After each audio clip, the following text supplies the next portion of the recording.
in association with.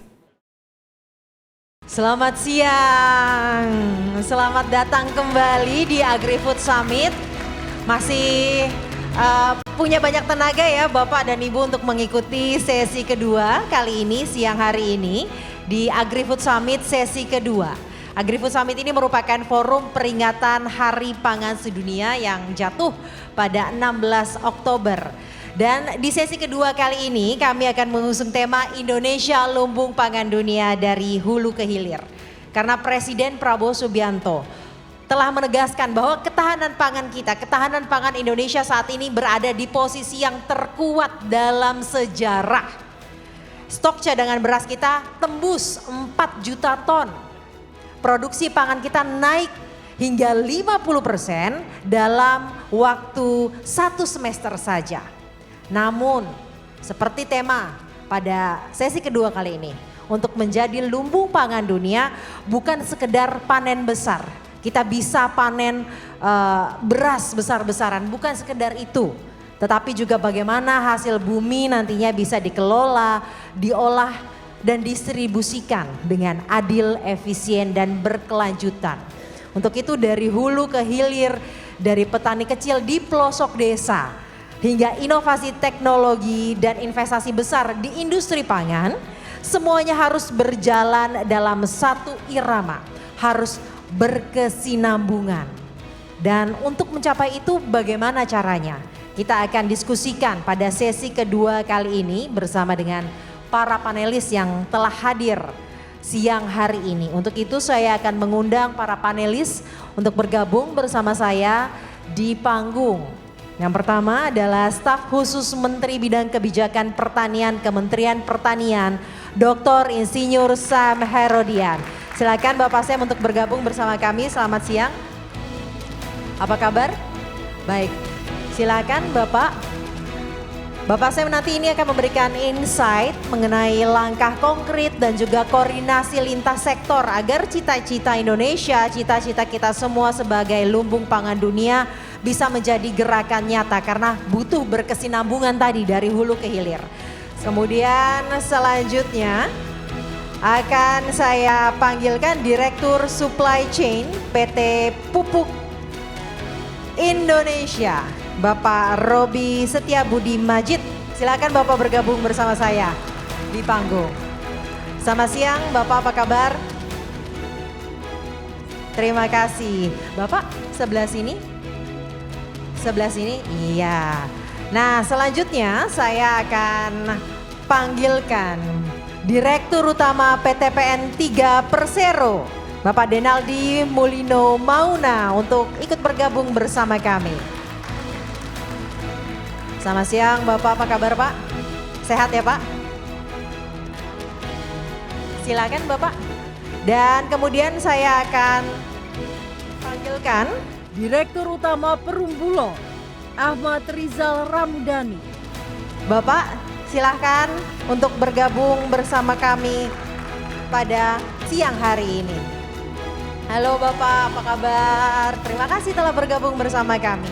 Dan nanti juga akan bergabung bersama kita bersama pada siang hari ini adalah Rektor IPB University, Bapak Profesor Arief Satria yang nanti akan bergabung bersama kami. Selanjutnya kita akan memulai sesi diskusi pada siang hari ini mengenai tadi bagaimana kemudian roadmap Indonesia untuk menjadi lumbung pangan dunia. Gerakan nyatanya seperti apa? Karena tidak cukup memang hanya bisa panen besar-besaran. Karena bagaimana industrinya dari ujung ke ujung ini bisa berkesinambungan bersama-sama untuk tidak hanya memberi makan seluruh rakyat Indonesia, namun juga bisa menjadi lumbung pangan dunia, bisa memberi makan dunia yang berasal dari Indonesia. Dan selain sesi diskusi pada siang hari ini, nanti saya juga akan buka untuk sesi pertanyaan dari Bapak Ibu hadirin yang hadir. Selain bertanya, Bapak Ibu juga bisa memberikan komentarnya, opininya, perspektifnya mengenai tema kita pada siang hari ini. Dan untuk memulai diskusi saya akan ke regulator terlebih dahulu karena itu yang paling penting ya Bapak ya. Pak, dalam pidato di sidang umum PBB yang lalu, Pak Presiden kita Prabowo Subianto menyampaikan bahwa Indonesia saat ini panennya sudah melimpah, terutama beras sudah 4 juta ton, ketahanan pangannya naik, produksi pangannya naik 50%. Untuk menjaga ini terus berlanjut, roadmap-nya seperti apa yang sudah disiapkan? Baik, Assalamualaikum warahmatullahi wabarakatuh. Mbak semua. Syaza. Pak saja, jadi memang saya kira Pak Presiden, beliau dengan bangga mengatakan di forum dunia, tidak sembarangan tentu. Jadi sesungguhnya roadmap ini sudah berkelanjutan sejak masanya Pak Jokowi. Kebetulan jadi ini perpindahan yang smooth dari pemerintahan sebelumnya. Ada paling tidak 3 hal Pak. Untuk khusus padi aja dulu ya, supaya ini karena pangan terkait khususnya dengan padi dan teman-teman di sini juga, nanti juga ada yang mengenai perkebunan. Untuk padi ada satu yang pertama adalah kita mengintensifkan, meningkatkan produktivitas, meningkatkan indeks pertanaman. Ya, jadi misalnya di Jawa yang tadinya 2 irigasinya rusak kita perbaiki bisa jadi 3 kali. Di daerah rawa yang tadinya hanya sekali kita perbaiki sistem irigasinya bisa jadi 2-3 kali gitu. Nah itu dengan demikian bisa meningkatkan, kalau sekarang tahun lalu itu 1,4, kalau kita bisa naikkan jadi 2 indeks pertanamannya, artinya indeks pertanaman itu kalau 2 artinya bisa 2 kali tanam per tahun. Ya. Maka kita akan sudah pasti swasembada. Ya. Nah, tetapi itu kan tidak cukup, kita harus berkelanjutan terus ke depannya seperti apa, sehingga ada juga program cetak sawah rakyat.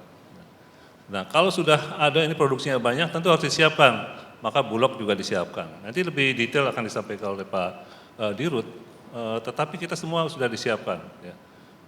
Sampai saat ini tadi sampaikan bulog udah kejutan ya, stok pangan cadangan beras pemerintah kita sampai melebihi 4 juta ton, itu pertama kali dalam sejarah ya, bulog berdiri ya Pak Dirut ya, ini juga luar biasa. Nah, kemudian juga penyediaan pupuknya, kemudian ada Pak Dirut, ya, mau diwakili Pak Robi, itu juga disiapkan, yang tadinya sempat turun, karena pola penganggarannya berdasarkan uang, bukan berdasarkan volume. Nah sekarang sejak Pak Amran masuk kembali, minta agar pupuk itu disiapkan dalam bentuk volume. Apapun yang terjadi, sehingga harga bahan baku naik, maka pupuknya tetap jumlahnya. Karena kalau bahan baku naik 2 kali, uangnya sama kan berkurang 50%. Nah itu kita juga hindari. Kemudian juga untuk yang lain, untuk program berikutnya, supaya ini juga, karena hulu ke hilir ya. Kalau untuk beras hampir aman, nanti Bulog menceritakan lebih lanjut, ada processing dan seterusnya. Nah untuk perkebunan, untuk rempah-rempah, kita siapkan program hilirisasi. Pak Presiden sudah menyiapkan dana yang sangat besar untuk program hilirisasi. Tahun ini kita menyiapkan bahan bakunya, jadi sehingga dalam 3-4 tahun ke depan, seperti kelapa yang sekarang diekspor dalam bentuk gelondongan, nilai tambahnya pada bisa 100 kali, itu ada di luar negeri. Nah nanti ada di kita. Kemudian juga kakao, kopi, kemudian juga yang lainnya, ini kita lakukan di sini. Nah, kenapa PDB nanti Pak Presiden ya bisa menyiapkan untuk 8% lebih? Nah, di pertanian ini menjadi tulang punggung utamanya, dan itu sangat tepat saya kira Presiden. Karena di pertanian itu berdasarkan data BPS, kalau kita investasi di pertanian 1.900 triliun, maka dampaknya itu akan menjadi 1.900 triliun, itu di akhirnya itu bisa 54.000 triliun. Jadi 27 kali lipat. Kenapa? Kalau ini petani ada produksi, maka ada yang harus transportasi, ada produksi alat, ada produksi pupuk ya. Kemudian restoran dan seterusnya, itu akhirnya bisa menjadi 27 kali lipat dari nilai investasinya itu. Nah ini yang sedang kita kedepannya seperti itu. Jadi selain yang ini pencapaian yang luar biasa dalam tempo 1 tahun ini, ke depan juga kita siapkan supaya swasembada pangan bisa tercapai, tapi sustain ke depannya itu. Berkelanjutan itu menjadi penting ya Pak, kalau Yes, misalkan memang yeah. cita-cita lumbung pangan Yeah, dunia ini yeah. mau benar-benar diwujudkan. Namun sebelum saya bertanya lebih lanjut tadi soalnya sudah disinggung mengenai pupuk, ini kan bahan baku ya. Yeah. Ini penting sekali nanti harga produksi gimana kalau harganya naik turun dengan kondisi gas bumi juga sekarang harganya tidak stabil. Namun sebelumnya saya akan mengundang dulu Rektor IPB University Profesor Arief Satria yang telah hadir dan untuk bergabung bersama kami di panggung.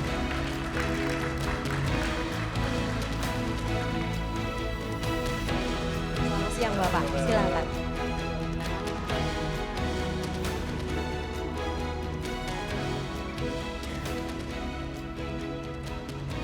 Selanjutnya ke PT Pupuk Indonesia. Karena tadi sudah langsung disinggung ya, karena ada perubahan. Biasanya dinilai dengan uang, sekarang akan dinilai dengan volume untuk mengatasi turun naiknya harga. Namun kan kalau misalkan kita berbicara mengenai pupuk, kita harus melihat juga kenaikan harga gas bumi ya Pak ya.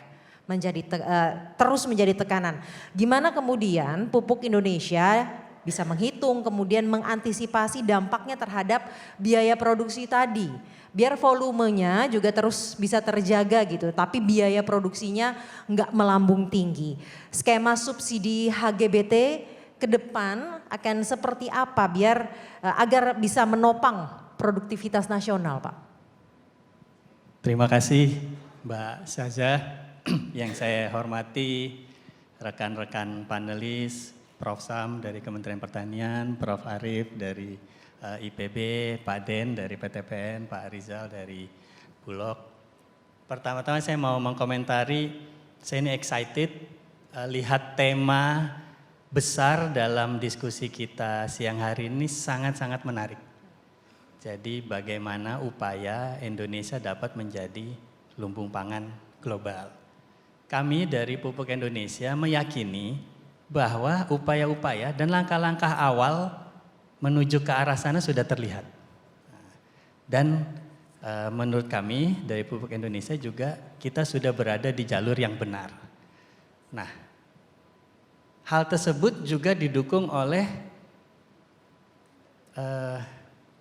sesuatu karunia atau given di mana ada keunggulan Indonesia sebagai negara yang lokasi geografisnya berada di Khatulistiwa atau mempunyai iklim yang tropis.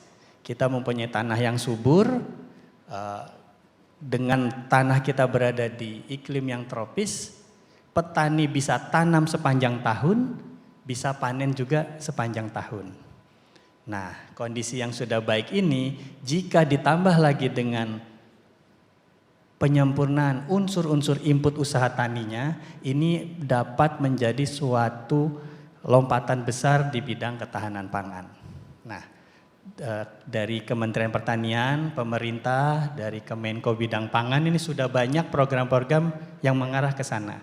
Jadi penyediaan bibit unggul, penyempurnaan irigasi, peningkatan SDM pertanian, penambahan luas tanam, ini sudah semua program dan kami ada peran sedikit kecil dari Pupuk Indonesia di bidang penyediaan pupuknya. Nah, kalau ngomong masalah pupuk, kata kuncinya itu hanya dua. Yang penting, ketersediaan dan keterjangkauan. Jadi availability dan affordability. Nah, kenapa ketersediaan pupuk menjadi sangat penting? Karena sesuai penelitian, 62% kontribusi dari hasil produksi pangan, jagung dan padi itu, 62% itu disupport atau dikontribusi dari sistem pemupukan yang berimbang. Nah, jadi dapat menyediakan pupuk tepat waktu, tepat jumlah, tepat lokasi, by name, by address ini menjadi sangat penting. Nah, kenapa keterjangkauan juga penting? Karena petani ini sebenarnya bisnismen, pengusaha. Nah, sudah ada survei dan penelitian sensitivitas antara harga pupuk dan dosis yang dipakai di tanah. Kalau harga pupuk itu naik saja Rp1.000 per kilo, nah petani itu karena ini kan aktivitas bisnis, mereka rata-rata akan mengurangi dosis pupuknya 13-14%. Nah ini akumulasinya produksi pertanian jagung dan padi itu bisa turun 7,5-8%. Atau ini setara dengan 2,4 juta ton beras 1 tahun. Bayangkan, sehingga posisi strategis pupuk ini sangat penting, ketersediaan dan keterjangkauannya sangat penting. Alhamdulillah kami sangat mengapresiasi pemerintah, sudah banyak seperti tadi yang disampaikan oleh Prof. Sam, sudah banyak terobosan-terobosan kebijakan, streamlining, transformasi-reformasi di bidang pangan yang tadi menuju ke arah sana, sehingga ketersediaan dan keterjangkauan itu benar-benar dapat dijaga dengan baik. Nah, internal dari kami selalu meningkatkan inovasi, selalu bekerja keras, karena sudah mendapat support penuh dari pemerintah agar dapat menjaga agar tadi pupuk, ketersediaan dan keterjangkauannya tetap bisa dicanangkan agar cita-cita ketahanan pangan nasional ini dapat terpenuhi. Mungkin dari saya itu, Mbak Sasa. Terima kasih. Tapi Pak, kalau kan tadi ketersediaan dan juga keterjangkauan, apalagi harga ternyata sangat-sangat sensitif ya. Namun kan harga pupuk ini banyak juga dipengaruhi oleh hal-hal lain. Seperti tadi yang sudah disebutkan oleh saya, harga gas bumi dan lain sebagainya. Gimana Pak memastikan, menghitung, mengantisipasi agar nanti kenaikannya tidak akan mempengaruhi produksi begitu signifikan. Kalau tadi kan pengaruh produksinya sangat signifikan ya Pak, 14%. Hasilnya akan berkurang hingga 2,4 juta ton, bahkan setengahnya produksi. Pada tahun ini 4 juta ton ya Pak ya? Oh bukan, beras 33 juta ton sekarang. 33 juta ton. 7,5 hingga 8%, 2,4 juta ton ya. Per hektar maksudnya. Per hektar, oke baik. Bagaimana untuk agar harganya kemudian tidak melambung tinggi hingga mengakibatkan kerugian produktivitas tadi Pak? Terima kasih. Jadi ini kerja bersama, ada 2 aspek penting. Tadi pupuk sudah dibahas, keterjangkauannya dan kestabilan harganya sangat penting bagi produktivitas output di akhir produktivitas pangan. Nah ini ada 2 instrumen kebijakan pemerintah yang sangat strategis yang memitigasi resiko tadi, resiko kelangkaan dan fluktuasi harga dari bahan baku gas bumi. Ya, yang pertama adalah di sisi ujung di hilirnya, pupuk itu ada kebijakan subsidi harga. Jadi ada harga eceran tertinggi di mana petani saat ini membeli harga pupuk di bawah harga pasar. Dan ini stabil. Yang kedua dari sisi konsumsi bahan bakunya. Nah, ada kebijakan pemberian harga gas bumi tertentu untuk kami industri pangan, industri pupuk, sehingga harga dapat dijamin kestabilannya oleh pemerintah. Nah ini saya rasa ini 2 kebijakan yang sangat strategis dan kami sangat mengapresiasi. Kenapa kestabilan harga gas bumi juga penting? Karena sekitar 70% dari ongkos produksi kami adalah untuk membeli bahan baku. Nah, kedua, yang ini juga sangat penting dan ini posisi unik Indonesia dibanding dengan mungkin negara-negara lain. Saat ini kebutuhan gas bumi seluruh pabrik pupuk Indonesia, kami ada 48 fasilitas produksi yang berada di 5 titik pabrik. Kita ada pabrik di Aceh, di Lok Sumawe, ada di Palembang, Pusri Palembang, ada di Cikampek di Jawa Barat, ada di Gresik, Jawa Timur, dan ada di Bontang, Kalimantan Timur. Seluruh kebutuhan gas bumi kami ini saat ini dapat dipenuhi oleh sumber-sumber gas bumi yang ada di Indonesia. Sehingga kita tidak terpapar resiko fluktuasi dari geopolitik atau dari pasokan asing. Sehingga 2 kondisi tersebutlah yang bisa membantu kami untuk membuat harga menjadi stabil dan affordable di tingkat petani. Dan semoga terus berkelanjutan seperti itu ya Pak, hingga nanti benar-benar menjadi lumbung pangan dunia. Dan tadi harapan kita bersama. Amin. Yang tadi saya maksud 2,4 juta ton itu adalah setengahnya stok cadangan beras saat ini ya Pak ya? Betul. Stok cadangan beras 33 juta ton produksinya, tapi stok cadangan beras berkurang, setengahnya itu banyak sekali kan ya Pak ya? Betul. Nah, mengenai stok cadangan beras ini kan nggak hanya panen juga, yang penting distribusinya akan seperti apa. Maka dari itu saya mau bertanya langsung kepada Dirut Perumbulok Pak Rizal. Pak Rizal, izin Pak Rizal, mohon maaf saya harus bertanya nih sama Bapak. Karena dari awal kita udah mencanangkan bahwa beras stok cadangannya sudah sampai 4 juta, besar sekali, produksinya 33 juta ton. Produksi berasnya bahkan tadi disebutkan di awal bahwa sebenarnya lebih ya Pak dari 4 juta ton ya stok cadangan berasnya ya. Sampai 4,2 juta ton. Nah, bagaimana penyerapannya nih Pak? Penyerapan produksi para petani se-Indonesia. Kemudian kondisi real lapangannya sebenarnya seperti apa? Mungkin bisa dijelaskan lebih real oleh Pak Rizal. Kemudian selain beras, jagung, komoditi lainnya juga seperti apa? Baik, terima kasih Mbak. Bismillahirrahmanirrahim. Assalamualaikum warahmatullahi wabarakatuh. Selamat siang, shalom, om swastiastu, namo buddhaya, salam kebajikan. Terima kasih Mbak atas kesempatannya. Jadi kami dari Bulog izin menjawab terkait dengan penyerapan, di mana Bulog itu adalah operator Mbak. Jadi regulatornya itu adalah Bappenas maupun hasil rakortas maupun ratas dari Bapak Presiden. Nah, di tahun 2025 ini yang lalu di awal, alhamdulillah Bulog tuh sudah mendapat perintah dalam bentuk inpres Mbak, ini luar biasa. Bukan hanya surat dari Bappenas perintah, tapi langsung inpres Presiden. Nah ini suatu lebih powerful gitu kalau dapat inpres tuh Mbak ya. Alhamdulillah kita dapat inpres ini di nomor 6 tahun 2025 yang lalu, itu diwajibkan menyerap 3 juta ton beras.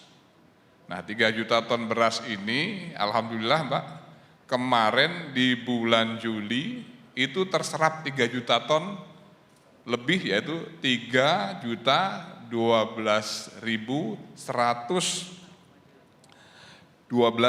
ton Mbak.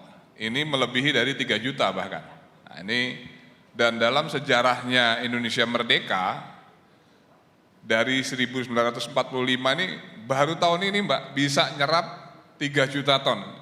Ini suatu prestasi yang luar biasa.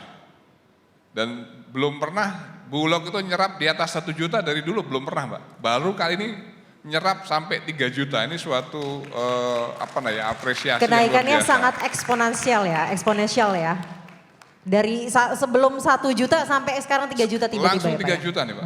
Dan kebetulan kita juga punya stok awal kemarin 1,2, jadi total kemarin kita nyerap di bulan Maret itu totalnya sampai dengan 4,2 juta ton di gudang. Ini suatu rekor tertinggi selama Indonesia merdeka. Nah, ini makanya kemarin Bapak Presiden juga memberikan apresiasi kepada Pak Mentan maupun jajaran kami, kita mampu menyerap sesuai dengan target yang diberikan. Nah di bulan Juli kami selesai, bulan September ini kan juga sudah mulai panen gaduh Mbak istilahnya. Ini kami juga tetap nyerap Mbak. Nah nyerap musim panen gaduh nih tetap menyerap, dan estimasi kami sekitar antara 40% dari panen puncak bulan Maret maupun bulan Mei kemarin. Nah, jadi masyarakat khususnya petani tetap kita serap sesuai dengan harga HPP Mbak. Dengan harga sesuai dengan arahan Bapak Presiden yang dulunya harga cuma 5.200, 5.100 per kilo. Arahan Bapak Presiden ditingkatkan menjadi 6.500 Mbak. Nah syukur alhamdulillah dengan harga 6.500 ini memberikan dampak yang luar biasa. Kenaikan NTP-nya dari petani jadi meningkat Mbak. Nilai tukar petani itu meningkat. Dulu NTP kita tuh nggak sampai 100 Mbak, mohon maaf. Nah kemarin di awal tahun kami ditarget oleh Menteri Keuangan NTP-nya harus 110. Ternyata sekarang NTP-nya 124, Mbak. Ini kan sangat luar biasa lah. Jadi melebihi dari target yang diberikan oleh Kementerian Keuangan. Ini kondisinya. Jadi petani sekarang syukur alhamdulillah Mbak, banyak yang di kampung-kampung ini banyak yang beli sepeda motor, beli mobil bahkan. Ada yang sebagian juga yang petani yang berangkat umroh dan lain sebagainya. Ini merupakan suatu berkah kita semua. Bahwa petani-petani Indonesia ini berkat support dari teman-teman Kementan yang luar biasa, program yang luar biasa, ditambah lagi dari pupuk yang disediakan sepanjang dia mau tanam dikasih pupuk, Pak. Maka dampaknya hasilnya luar biasa. Nah, ini yang menjadi kebanggaan kami dan alhamdulillah Bulog juga mampu menyerap dengan maksimal, Mbak. Dan kami serap ini bukan hanya beras, namun juga perintah yang baru adalah jagung, Mbak. Nah, jagung juga sampai dengan hari ini kami sudah menyerap lebih dari 80.000 ton, Mbak. Nah, selama ini Bulog belum pernah sejarahnya bisa nyerap di atas 50.000 ton. Nah, ini juga prestasi juga. Bulog hari ini lebih kurang mencapai sekitar serapan kami itu 8,734 ton, Pak. Jadi 88.734 ton sampai dengan hari. Demikian, Mbak, kami laporkan. Penyerapannya luar biasa ya. Oke, Mbak. Tapi saya harap sih belum maksimal, Pak, karena biar masih bisa berkembang ke depannya. Oh, pasti, Mbak, pasti, Itu pasti, dia. Mbak. Oke, Mbak. Nah, saya mau tanya ke Prof. Arief. Prof. Arief, kalau tadi kita sudah pernah mendengar Presiden Prabowo dengan tegas bahwa menyatakan stok cadangan beras kita sudah luar biasa. Ketahanan pangan kita juga kuat. Tadi dikatakan oleh Bulog bahwa penyerapannya juga baik, beras dan juga jagung yang biasanya tidak bisa menyerap 1 juta ya Pak untuk beras, sekarang lebih dari 3 juta diserap. 3 juta diserap, kemudian jagung juga tidak pernah lebih dari 50.000 ton, sekarang 80.000 ton. Pupuk juga bisa distabilkan harganya. Ini menandakan ketahanan pangan yang sesungguhnya, karena ini baru tahun ini ya, tahun ini juga belum usai sebenarnya Pak. Apakah ini benar-benar yang sesungguhnya atau sebenarnya masih bersifat jangka pendek? Bagaimana bisa menjaga momentum ini tidak hanya 1 tahun atau 2 tahun atau 3 tahun ke depan, Pak Arief? Ya, terima kasih. Tentu kita perlu juga belajar dari pengalaman Orde Baru ya. Karena sukses pada tahun 84 untuk swasembada beras dan kemudian bisa bertahan agak lama karena memang ada political action, tidak hanya will, political action dari pemerintah untuk benar-benar mensupport swasembada ini. Jadi memang kalau sepanjang kita ini tidak terpengaruh oleh asing ya, yang memang saya pernah membaca dokumen dari OECD. OECD mengatakan swasembada itu nggak penting. Nah kalau kita terpengaruh itu bahaya, karena banyak juga ekonomi-ekonomi kita yang terpengaruh pada model pasar bebas seperti itu. Jadi saya kira karena ini pangan itu adalah komoditas strategis dan bahkan menjadi salah satu pilar bagi stabilitas politik, ekonomi, maka menurut saya ini memang sudah tidak ada cara lain selain harus benar-benar kita jaga. Nah, kalau kita harus menjaga swasembada pangan ini, ya mau tidak mau, ini tidak bisa pemerintah sendirian. Pemerintah ini salah satu pihak yang memang bertanggung jawab penting, namun tetap harus bermitra dengan banyak pihak ya, dengan kampus, dengan petani, juga dengan industri. Ya, saya kira tidak mungkin lagi kita sendirian. Jadi kalau dulu Orde Baru banyak pemerintah berperan besar, nah sekarang kita juga harus berharap swasta juga berperan. Contohnya apa? Contohnya misalnya gini Pak, lahan eks tambang itu luas sekali. Nah itu luas sekali ini bisa direklamasi untuk kepentingan pangan. Jumlahnya itu sekian juta hektar dan itu masih tanggung jawab dari perusahaan tambang. Artinya kalau pemerintah bisa menekan para pengusaha tambang untuk reklamasi untuk pangan, pemerintah nggak keluar duit. Itu salah satu contoh ya bagaimana perusahaan-perusahaan dilibatkan untuk bisa menjaga itu. Nah kemudian juga sekarang PTPN juga sudah mulai terlibat melalui intercropping ini kan, padi di daerah permajaan sawit misalnya itu, karena setiap tahun kan sekitar berapa 4% ya permajaan itu akan berlangsung dari 15 juta hektar, sehingga memang luasan sebenarnya potensi sangat banyak sekali bisa kita dorong. Oleh karena itu ini kemitraan ini menjadi hal yang sangat strategis. Kemitraan, kolaborasi agar semuanya berkesinambungan seperti itu ya, itu yang harus dijaga ya agar momentum panen besar seperti tahun ini terus berlanjut. Selanjutnya tadi soalnya sudah disinggung oleh Prof. Arief, PTPN. Nah, Pak Dinaldi, PTPN kalau tadi udah berbicara swasembada beras, jagung, kalau gula seperti apa? Kondisi realnya sekarang seperti apa? Karena gula salah satu yang banyak digunakan oleh masyarakat Indonesia tentunya. Strateginya akan seperti apa ke depannya? Dan tadi juga mungkin bisa ditanggapi apa yang sudah dikatakan oleh Prof. Arief mengenai permajaan sawit yang sudah mulai dilakukan. Baik, terima kasih. Assalamualaikum warahmatullahi wabarakatuh. Yang saya hormati Bapak-Bapak panelis di sini juga Bapak Ibu sekalian. Tadi sebenarnya PTPN ini memiliki 5 komoditas utama. Mungkin secara latar belakang kami sampaikan dulu, dan mungkin di antara yang ada di sini kami produsen ya terhadap kegiatan-kegiatan untuk bisa menghasilkan komoditas tersebut. Jadi kami ada sawit, kami juga masuk ke gula, karet, kopi dan teh. Nah itu yang 5 komoditas utama kami. Nah kalau misalkan tadi terkait dengan swasembada, memang salah satu tugas kami adalah bagaimana juga berturut serta dalam swasembada khususnya gula. Saat ini kami mengelola kurang lebih di 180.000 hektar.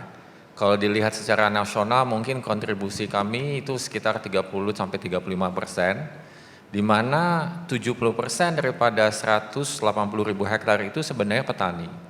Jadi memang kolaborasi petani yang tadi disampaikan itu memang sangat amat penting untuk bisa mewujudkan swasembada terhadap gula. Sebagaimana kita ketahui saat ini memang kebutuhan gula secara nasional itu kan memang di tahun lalu itu sekitar 7 juta. Dan sedangkan produksi kita itu baru di sekitar 2,5 juta secara total. Dan PTPN hanya baru dapat berkontribusi sekitar 850. Nah tadi sebagai pertanyaan apa strategi daripada PTPN sebagai 30% dari total produksi ini bisa mewujudkan daripada swasembada gula itu, satu adalah intensifikasi. Jadi kalau kita petakan tadi hampir 60-70% itu adalah tebu rakyat, kami ketahui bahwa hampir 85% itu istilahnya itu kondisi tebu itu adalah kondisi setelah Ratun 3 atau udah tahun keempat, dimana kalau best practice itu harusnya di tahun ketiga tahun keempat itu sudah harus dibongkar, sedangkan kebanyakan daripada yang ada di tebu rakyat itu di atas 85% itu jauh di atas 4 tahun. Jadi berkat juga dukungan dari Kementerian Pertanian, dukungan benih, bibit dan segala macam, dukungan juga pupuk dari teman-teman pupuk juga untuk bisa bagaimana kita melakukan kegiatan yang tadi namanya bongkar ratun. Jadi satu kita bahas masalah upaya adalah intensifikasi. Yang kedua, saat ini kita cuma memiliki luasan lahan tebu itu secara total itu 540.000. Sedangkan kalau kita ingin mencapai angka 7 juta ton gula, itu kita perlu tambahan minimum 500.000 hektar lagi untuk benar-benar kita bisa mewujudkan swasembada gula. Nah ini juga yang kami bersama Kementerian Pertanian, bersama Prof. Sam di sini juga bagaimana kita bisa menambah mewujudkan luasan-luasan eksentifikasi tadi dengan tentu varietas-varietas yang jauh lebih baik ya, jauh lebih unggul dengan menghadapi segala cuaca, hama penyakit, serangga dan lain sebagainya. Yang ketiga adalah tadi mungkin sudah disebutkan adalah digitalisasi. Ya digitalisasi itu udah suatu keharusan, bahkan kita nggak bisa bicara masalah digitalisasi aja kalau tidak ada AI-nya. Jadi harus pakai AI-nya juga. Kenapa? Karena disitulah kita bisa benar-benar mengetahui permasalahannya apa secara tepat waktu, dan pemupukan yang kita lakukan juga bisa tepat sasaran, karena tadi kita bicara masalah budidaya, kita masalah produktivitas, kita masalah efisiensi biaya. Karena kalau kita bisa melakukan faktor-faktor itu, disitulah kita bisa mendapatkan sebuah margin kalau dari perspektif usaha, karena margin itulah nanti harus kami kembalikan kepada masyarakat untuk meningkatkan kesejahteraan masyarakat, khususnya dalam hal ini petani tebu. Nah, digitalisasi ini kita sudah ada yang namanya ETERA, sudah kita bentuk. ETERA itu adalah ekosistem tebu rakyat. Jadi kita tadi bahas ekosistem, yes. Kita membutuhkan sebuah ekosistem, kalau misalkan di tebu itu adalah ETERA.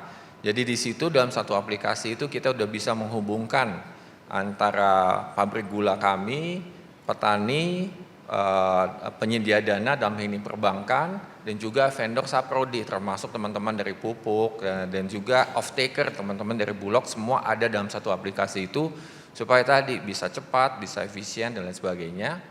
Dan harapan implementasi yang kita bisa wujudkan bisa mengakselerasi mewujudkan yang tadi kita masih punya gap hampir 4 juta, 3,5 sampai 4 juta gula, baik itu gula kristal putih maupun industri.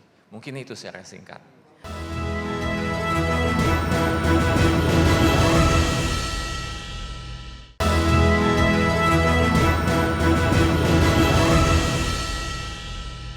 Pak Sem butuh tambahan 500.000 hektar agar bisa swasembada gula. Gimana tuh caranya dari kementerian agar bisa memenuhi hal tersebut agar nantinya bisa swasembada gula? Karena jagung, beras sudah tercapai, jagung juga sudah mulai tercapai, kestabilan pupuk juga sudah bisa tercapai. Namun gula ini salah satu komoditas yang penting juga Pak. Bagaimana caranya? Sebenarnya kecil Pak, Mbak. Ya. 500.000 hektar Indonesia kecil. Cuma saya bantu ya Pak, langsung tanyakan ya Pak. Beda dulu dengan sekarang. Kalau dulu kita mau bikin perkebunan, kita tarik kesesuaian lahan. Nah sekarang kalau kesesuaian lahan yang ideal itu agak susah, ya, karena udah banyak dipakai. Sehingga kita coba mencari, ternyata cukup banyak, bekerja sama dengan Kementerian Kehutanan. Saat ini kita disiapkan lahan yang cukup luas, termasuk di Papua Selatan, ya, di tempat yang lain juga, di Sulawesi ada juga, Sumatera, itu sudah kami siapkan untuk lahan-lahan untuk pabrik gula yang baru. Tapi sebelum itu yang jangka pendek sebenarnya kebijakan yang baru saja diterbitkan ya. Sekarang di tempatnya PTPN dan teman-teman itu ada replanting. Tadi kan dikeluhkan udah 4 tahun lebih, ratunya udah berapa kali, sehingga produktivitas turun. Sehingga kita bercanda dulu zaman penjajahan tuh produktivitas kita randomnya bisa 14, sekarang berhasil menjadi 4% saja. Kan luar biasa kecil jadinya, turun jauh, tapi ternyata dari teman-teman PTPN ya gimana enggak, karena khususnya tebu rakyat, itu sekali nanam untuk beberapa tahun ke depan, yang harusnya tadi idealnya 3 kali, maksimum 4 kali dicabut, itu udah ada yang lebih dari 10 tahun mungkin Pak ya, jangan-jangan itu. Nah ini sehingga produktivitas turun, sehingga Pak Menteri menerbitkan kebijakan, sekarang tahun ini aja 200.000 hektar ya Pak, replanting. Kenapa kami bisa mencanangkan tahun depan harusnya swasembada gula konsumsi bisa dicapai, kalau ini aja. Ini jangka pendek.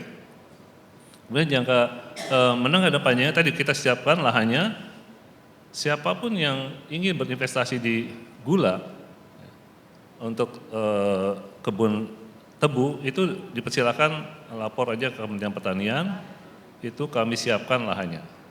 Nanti mereka silakan investasi, semua urusan lahannya, perizinan dan seterusnya kita siapkan untuk red carpet.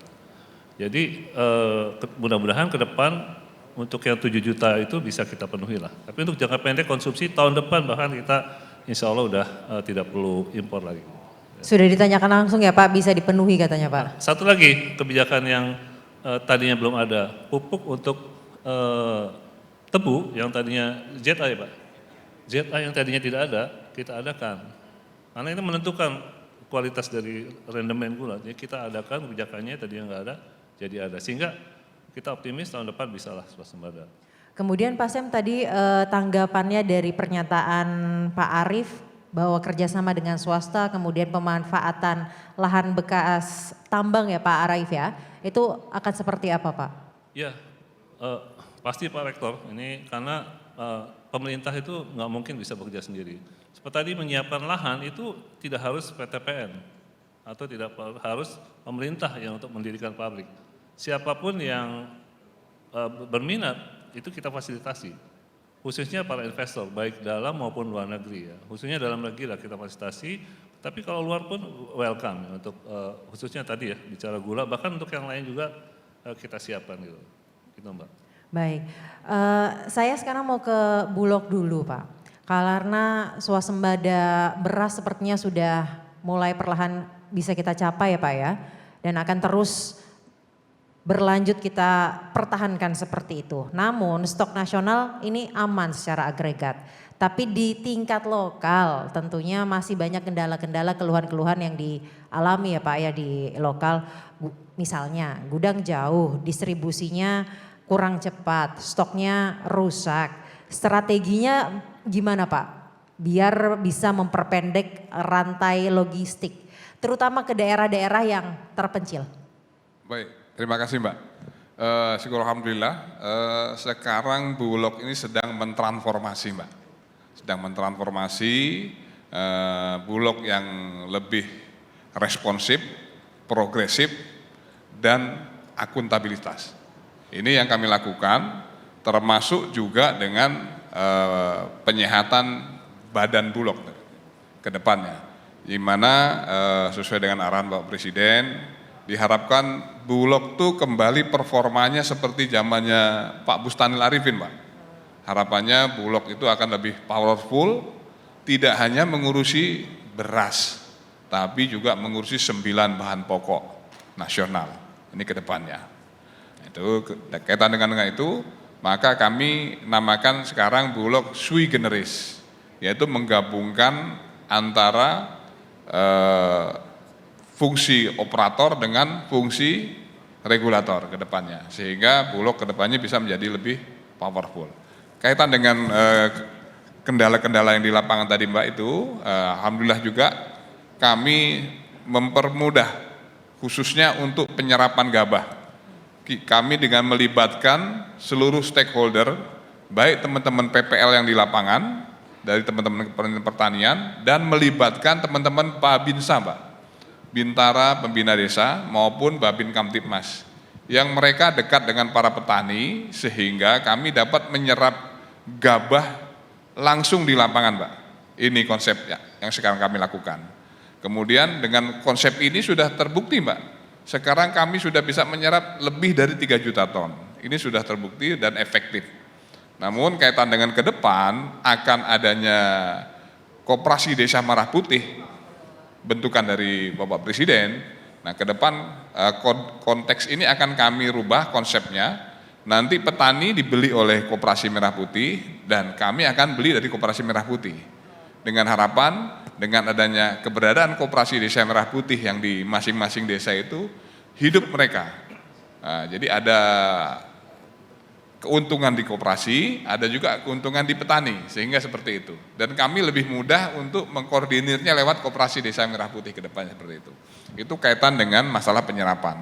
Kemudian kaitan dengan masalah pengolahan, syukur Alhamdulillah Mbak, ini kemarin kami dapat petunjuk dari Bapak Presiden, Bulog akan didukung 100 gudang tambahan Mbak. Oh, yang mana lokasi Bulog ini sekarang gudangnya ada di 500 titik, 501 titik, dan totalnya adalah 1.529 gudang. Apabila ditambah 100 lagi kan berarti kan lebih powerful kami Mbak. Dan yang 100 gudang ini kami tempatkan, kami rencanakan adalah di kabupaten kota yang belum ada pergudangan.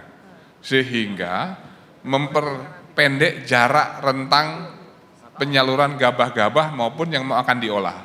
Nah, kami harapkan nanti yang di 100 gudang baru ini adalah gudang yang multifungsi, yang mana gudang tersebut ada dryernya, ada RMU-nya, bahkan ada silonya Mbak, sehingga ke depannya beras-beras ataupun gabah yang kita simpan itu lebih jangka panjang waktu masa pakainya Mbak. Kalau disimpan di silo itu bisa lebih dari 3 tahun Mbak, kalau di silo disimpannya. Tapi kalau disimpan di gudang dalam bentuk gabah, itu memang maksimal antara 1 sampai 1,5 tahun Mbak.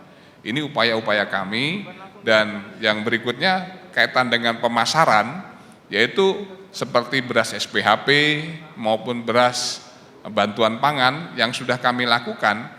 Beras SPHP yang sampai dengan hari ini sudah tembus lebih dari 500.000 ton Mbak.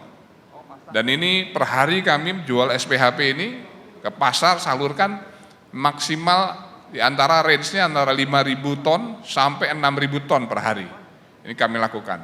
Syukur alhamdulillah ini berkat sinergi dari seluruh stakeholder. Nah, penyaluran kami ini melalui 7 saluran. Pertama adalah para pengecer-pengecer pasar, yang kedua Koperasi Desa Merah Putih, yang ketiga adalah pemerintah baik pusat maupun daerah, serta TNI Polri Mbak. Nah ini khususnya yang TNI Polri ini luar biasa. Teman-teman TNI Polri sampai jualan di pasar-pasar ataupun di tempat-tempat keramaian. Seperti kalau teman-teman lari Car Free Day setiap minggu itu di HI itu pasti ada yang jualan. Sampai seperti itu kami lakukan. Dan kemudian juga kita jual lewat retail-retail modern, termasuk RPK, rumah pangan kita, binaan-binaan Bulog. Serta teman-teman BUMN, termasuk teman-teman pupuk, teman-teman BTPN, itu bantu-bantu jual juga beras kami Mbak.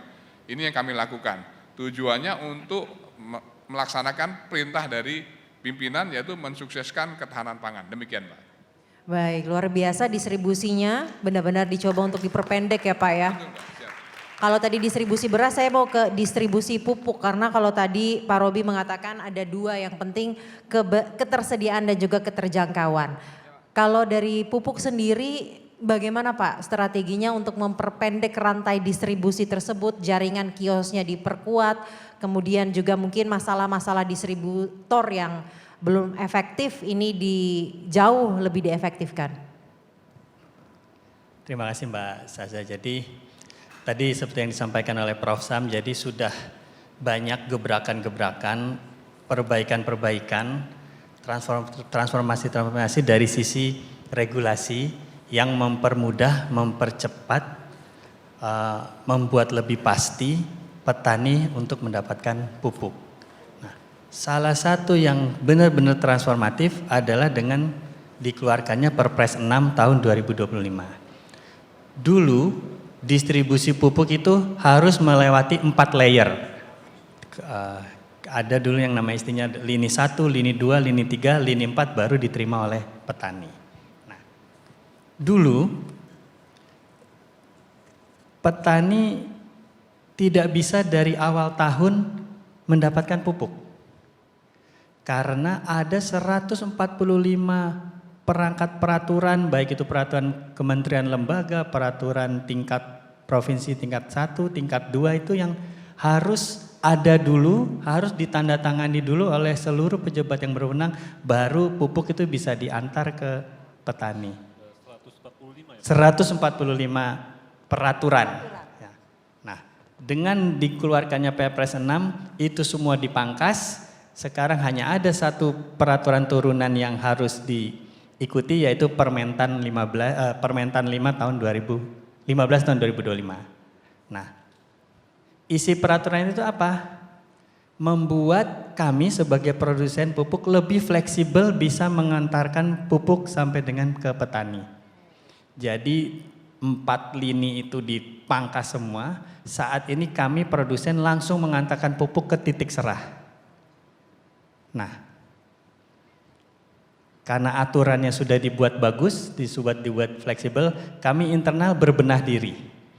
Seluruh fasilitas distribusi, transportasi dan supply chain kami overhaul. Saat ini kami punya, tadi sudah kami sampaikan, ada 48 fasilitas produksi di 5 titik. Kami didukung oleh 12 kapal, penambahan armada darat 6.150, dan kita juga punya gudang di seluruh kabupaten, kurang lebih sekitar lebih dari 500 gudang, untuk mengantarkan pupuk sampai di titik serah sejumlah 26.000 di seluruh Indonesia.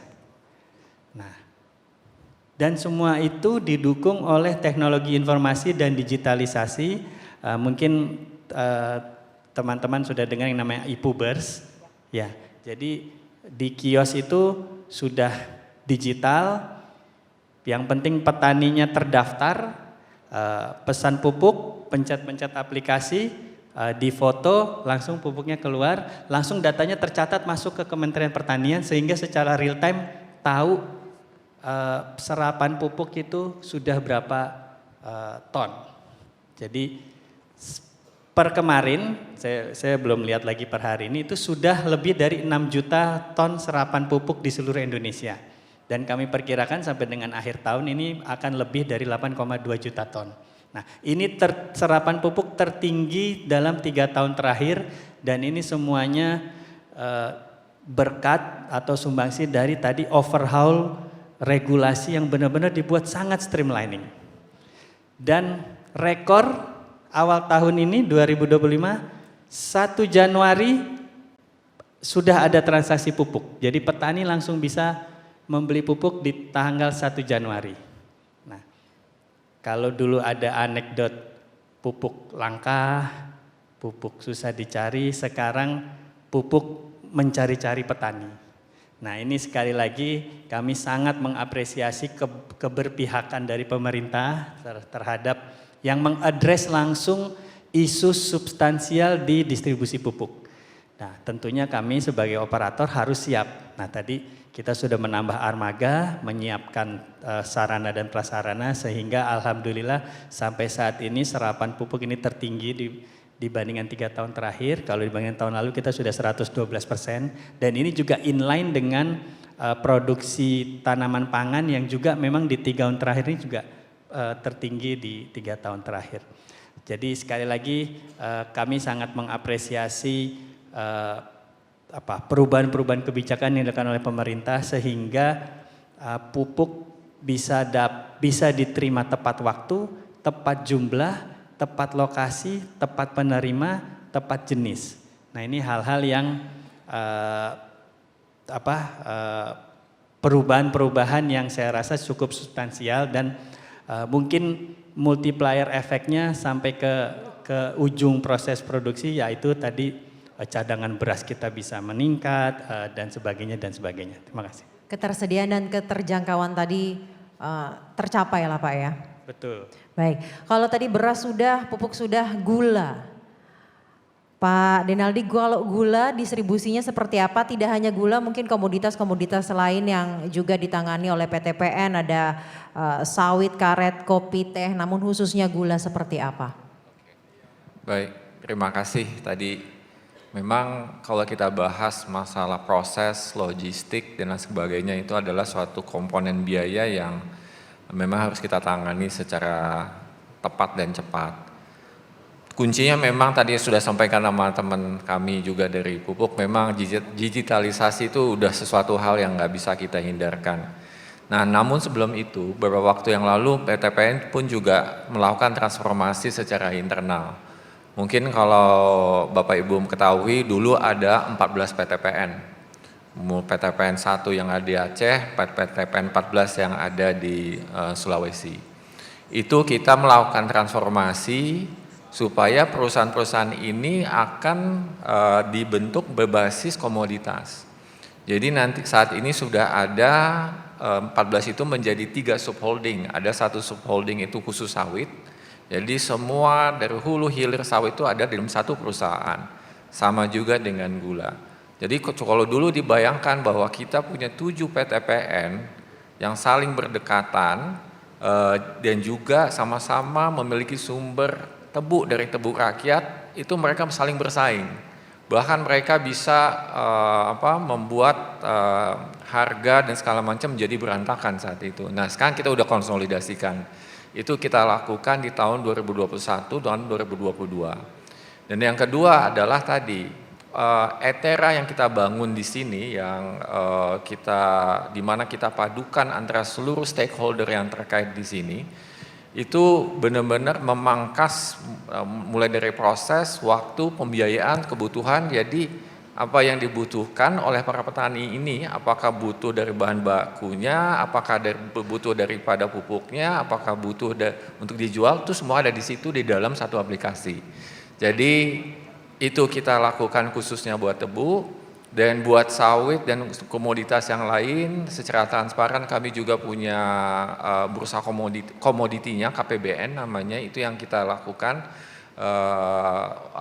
agar proses daripada penjualan ini bisa dilakukan secara transparan, dan transparan merupakan salah satu kunci yang paling penting khususnya komoditas-komoditas tersebut. Terima kasih.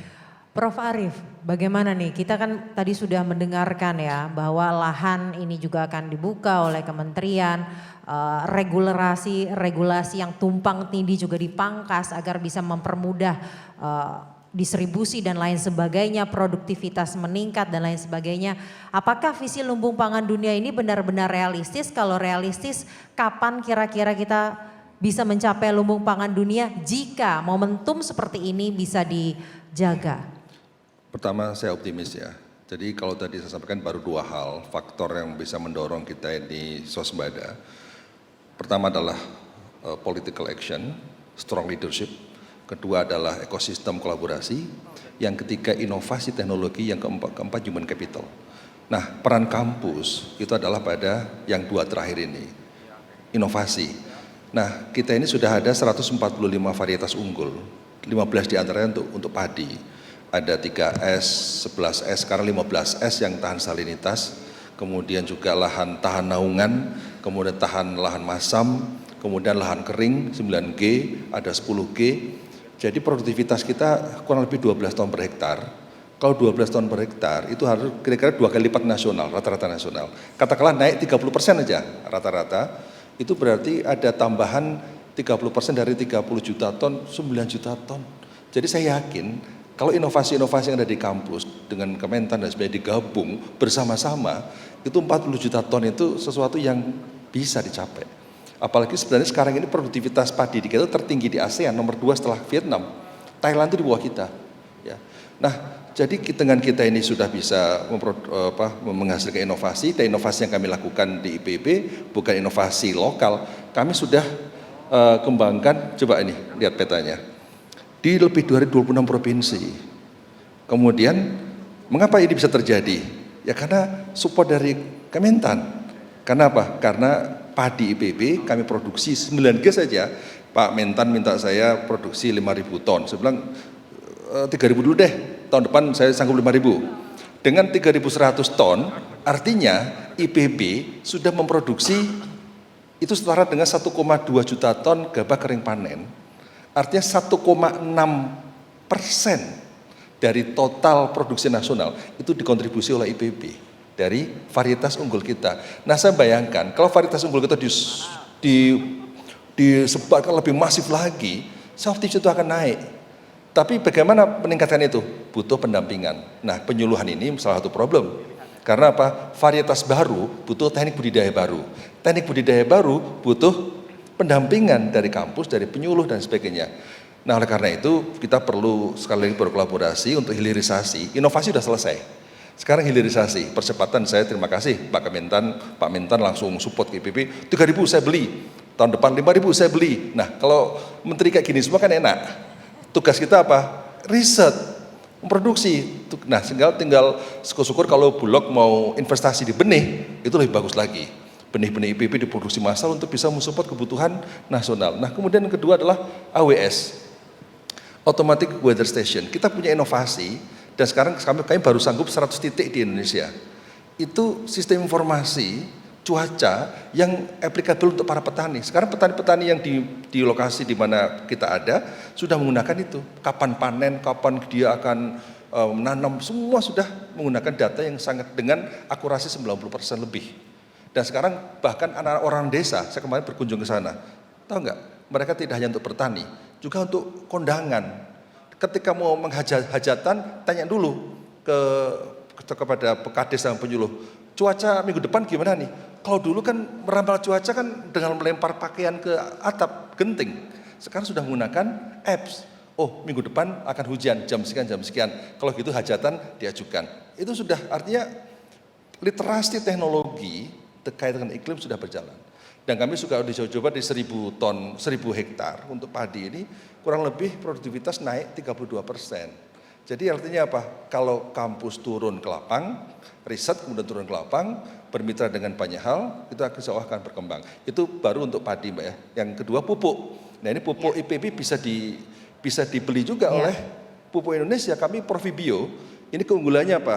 Bisa meningkatkan produksi padi sebesar 1 hingga ton GKP per ton, per hektar. Kemudian juga menurunkan penggunaan pupuk kimia 50%. Ini saya kira kalau bisa dikerjasamakan, Profibio IPB dengan pupuk bisa membantu satu masalah kerusakan lahan akibat kimia. Kedua, masalah produktivitas. Yang terakhir Mbak, yang terakhir itu bicara tidak hanya soal padi tadi kan. Nah, kita juga inovasi saya sampaikan sudah selesai. Kedelai itu kita bisa 4,6 ton per hektar. Nasional 1,5 ton per hektar.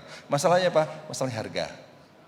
Bawang putih nasional berapa? Nasional rata-rata sekitar 6 ton per hektar. Kita sudah bisa 23 ton per hektar. Nah tapi itu butuh riset yang lebih dalam lagi supaya itu bisa diimplementasikan dengan lapang. Artinya substitusi impor itu sesuatu yang sangat mungkin. Swasembada yang sangat mungkin. Tapi dengan inovasi yang dimasalkan itu produktivitas naik, produksi naik 40 ton, ekspor juga sangat mungkin. Jadi bicara soal swasembada, bicara substitusi impor, bicara soal ekspor, saya yakin kalau 4 hal tadi bisa diwujudkan. Oleh karena itu sekali kolaborasi untuk membangun ekosistem inovasi di bidang pertanian, itu harus benar-benar digenjot betul supaya ini kita jaga betul, amankan betul. Dengan progres tahun ini yang luar biasa tentunya menjadi momen yang tepat dunia itu bukan mimpi, itu suatu hal yang realistis. Baik. Tinggal bagaimana inovasi-inovasi kita kerjasamakan untuk hilirisasi. Dan harus kita terus jaga nih agar momentum tahun ini berkelanjutan terus dari tahun ke tahun. Betul. Baik Pak Arief, karena saya sekarang harus membuka sesi tanya jawab. Pasti para hadirin yang di sini ada yang mau berkomentar langsung, bertanya langsung kepada panelis. Namun sebelum kita mulai sesi tanya jawab, mungkin para hadirin dapat menuliskan dulu pertanyaannya apa, karena akan ada agenda lain ya Pak Rizal ya. Saya akan mempersilahkan Direktur Utama Perumbulok Ahmad Rizal Ramdhani untuk dapat meninggalkan lokasi karena setelah ini akan ada agenda lain. Namun terima kasih banyak telah menyempatkan waktunya bergabung bersama kami di AgriFood Summit siang hari ini.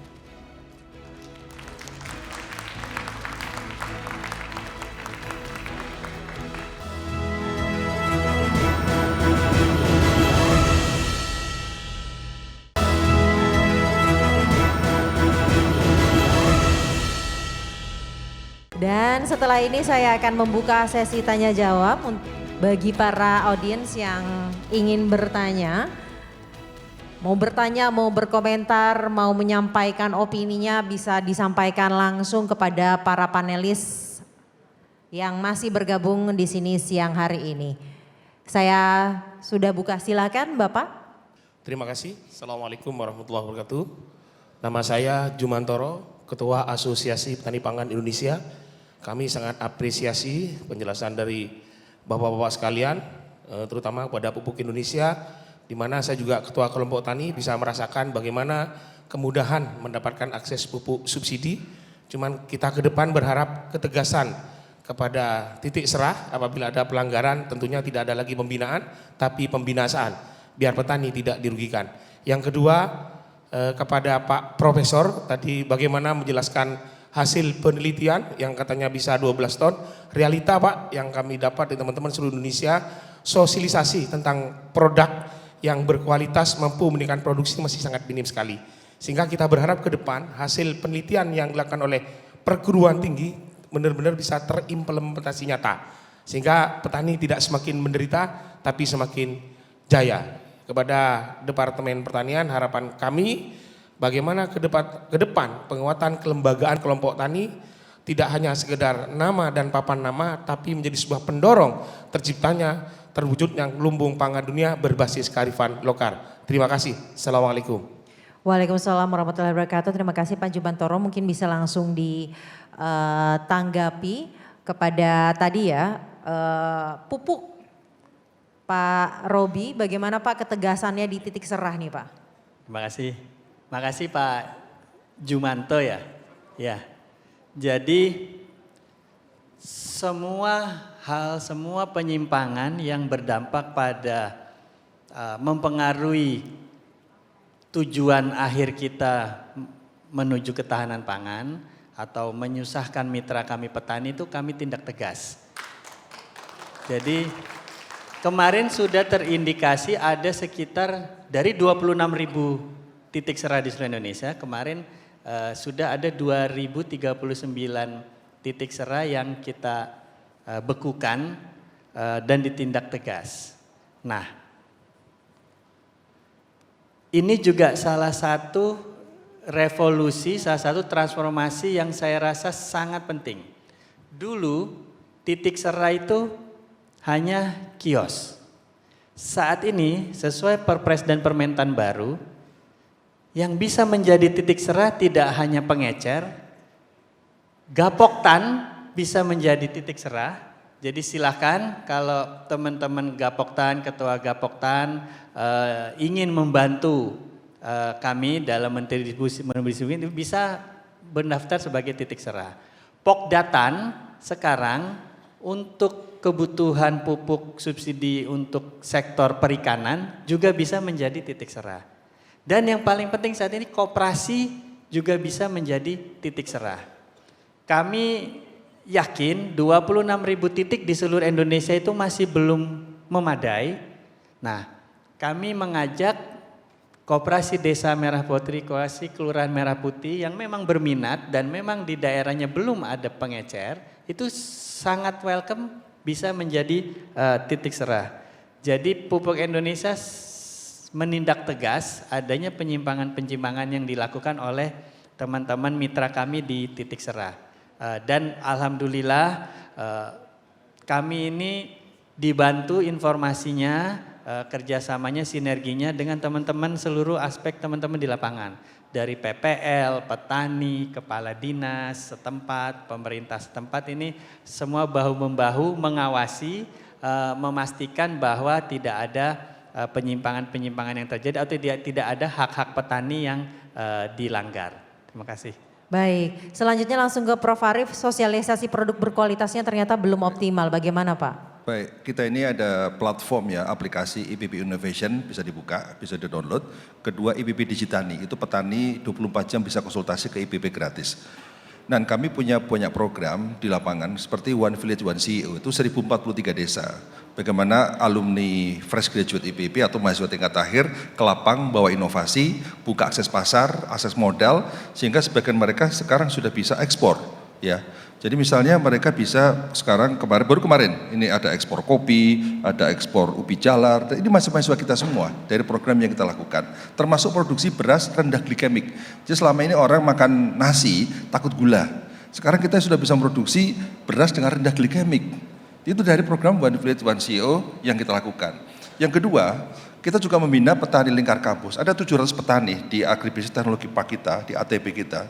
Benih dari IPB untuk sayur organik, kemudian mereka kita berikan technical assistance, kemudian mereka jual ke IPB, kemudian kita pasarkan ke 54 supermarket di Jabodetabek. Jadi kalau sekalian pergi ke toko-toko di supermarket Jakarta, ada organik, itu sebagian besar dari apa? Dari petani-petani yang kita dampingi lingkar kampus ini.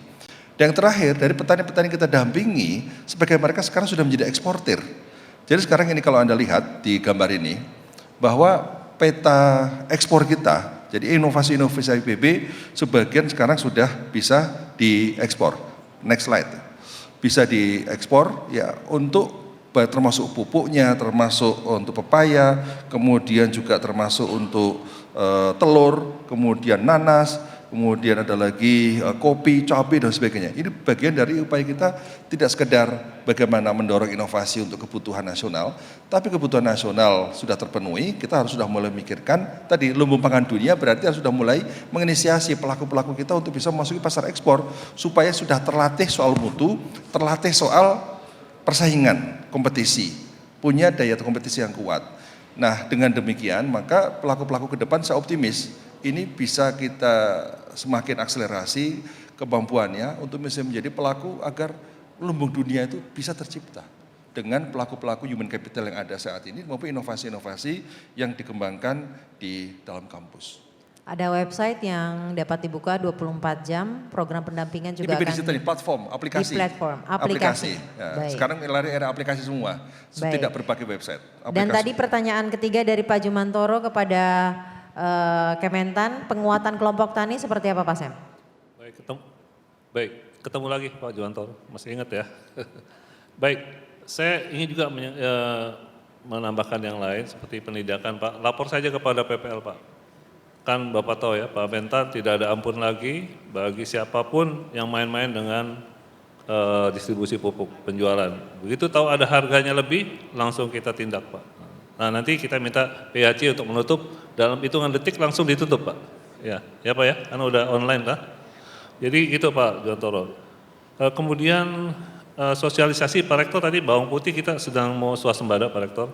Kita nanti dan sekarang BRMP sudah bisa untuk meneliti lagi, saya kira kita kembali lagi Pak Rektor untuk kerjasama nanti supaya ini teknologi yang ada, dan terima kasih kepada IPB ini Mbak, ini luar biasa sudah kita serap ya teknologinya. Bahkan tadi disampaikan Pak Rektor kan, ada nih Pak benih, oke mampu berapa, saya beli 5.000, IPB cuma 3.000 kan, tahun depan 5.000 kan gitu. Maunya sih 50.000 ya, tapi nanti kerjasama dengan itulah. Karena BRMP udah bisa lagi Pak Rektor, jadi kita nanti akan lebih cepat lagi. Kemudian penguatan kelembagaan kelompok tani. Pak Jumantoro, sekarang selain tadi sebagai penyalur, kebetulan saya ikut membuat perpresnya itu, jadi memang kelembagaan petani menjadi penting. Makanya Gapoktan, Poktan itu bisa jadi penyalur pupuk. Bapak juga bisa menjadi penyalur bahan bakar Pak. Ini yang belum, kan belum pernah di Republik ini selama ini bahan bakar masuk ke daerah pertanian. Sekarang Bapak bisa melaporkan ke kami di BPSDMP, bisa membangun SPBP namanya. Kalau biasanya kan SPBU, P-nya U-nya diganti P untuk pertanian, khusus untuk anggota Bapak saja, ya, Gapoktan saja, dengan harga subsidi Pak. Karena ini menjadi masalah besar Pak Rektor. Kita di Kalimantan misalnya itu harga bisa 15.000, 13.000, 12.000, jauh dari harga subsidi. Padahal kita membantu pangan Indonesia gitu. Nah sehingga kebetulan saya sendiri yang waktu itu kerjasama dengan teman-teman SDM, Pertamina langsung cek siapa yang sudah bisa bikin pompa bahan bakar sendiri, bisa langsung didirikan. Tetapi kalau belum bisa menjadi penyalur dulu. Ya. Tapi nanti kerjasama kita fasilitasi Pak. Saya kira itu ya Pak, nanti kalau ada hal-hal seperti itu untuk penguatan, silakan lapor ke teman-teman PPL. Nah untuk Pak Rektor juga Pak, karena kita PPL sudah di kita, jadi penyebaran inovasi itu akan lebih mudah Pak. Memang ini nggak mudah nih, karena PPL kan tadi nano-nano Pak Jumantoro.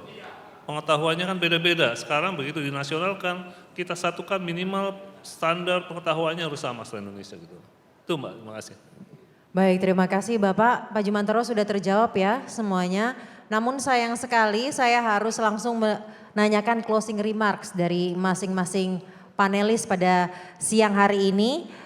Pertama saya mau ke Direktur Utama PT PN 3 Persero, Pak Denaldi Mulino Mauna untuk menyatakan memberikan closing remarks-nya.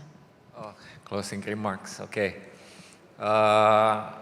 Kami melihat ya kalau khususnya kami sebagai produsen atau operator ya, untuk kita bisa menjaga, mewujudkan apa yang sudah kita cita-citakan, memang menjadi 3 kunci utama kita ke depan itu adalah bagaimana kita bisa melakukan upaya untuk meningkatkan produktivitas ya, untuk seluruh komoditas yang kita bahas tadi. Yang kedua adalah bagaimana kita terus dapat melakukan efisiensi. Dan yang ketiga adalah juga tadi sudah disampaikan hilirisasi. Jadi 3 kunci itulah yang kita bisa kontrol dan kita bisa coba untuk terus kembangkan.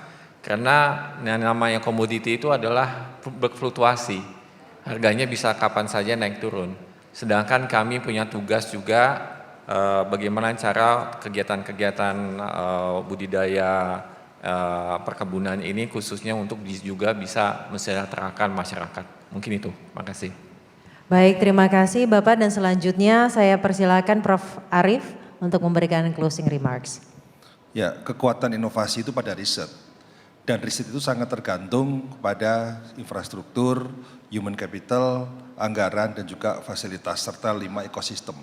Oleh karena itu, ekosistem riset dalam bidang pangan ini menurut saya harus benar-benar diperkuat, sehingga inovasi-inovasi yang dihasilkan itu bisa menjawab kebutuhan.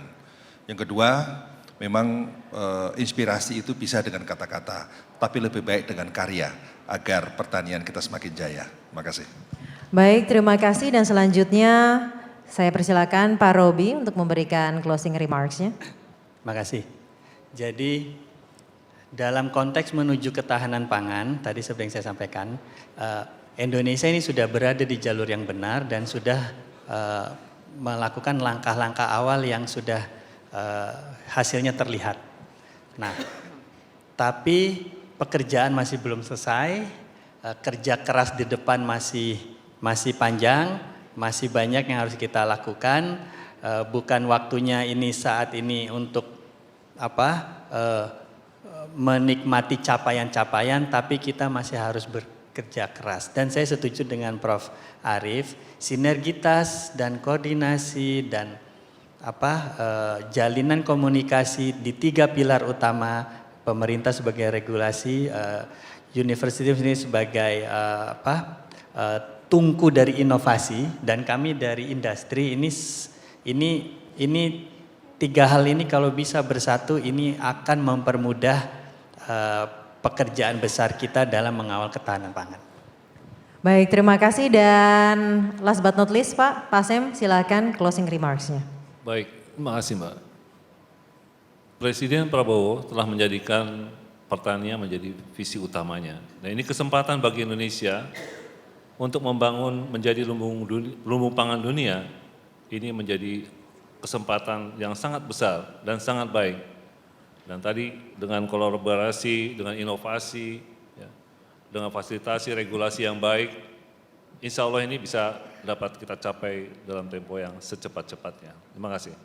Terima kasih dan semoga momentum pada tahun ini terus bisa dijaga agar berkelanjutan tadi, karena yang penting adalah sinergitas antara 3 pihak, pemerintah, industri dan juga universitas agar dapat mewujudkan Indonesia sebagai lumbung pangan dunia.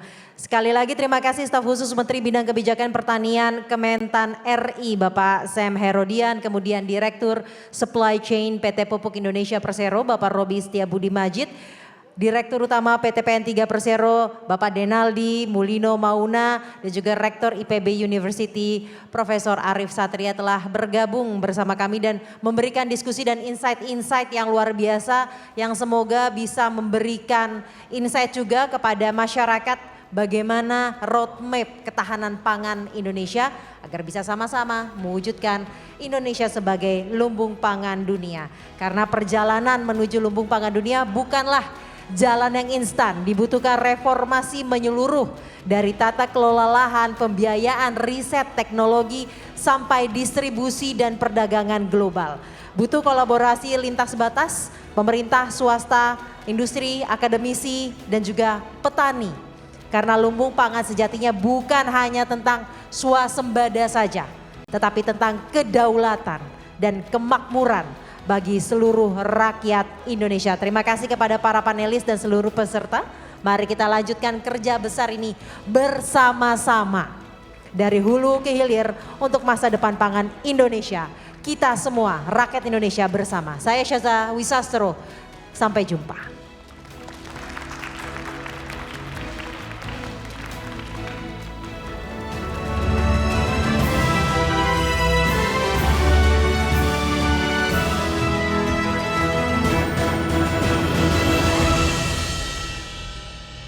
In association with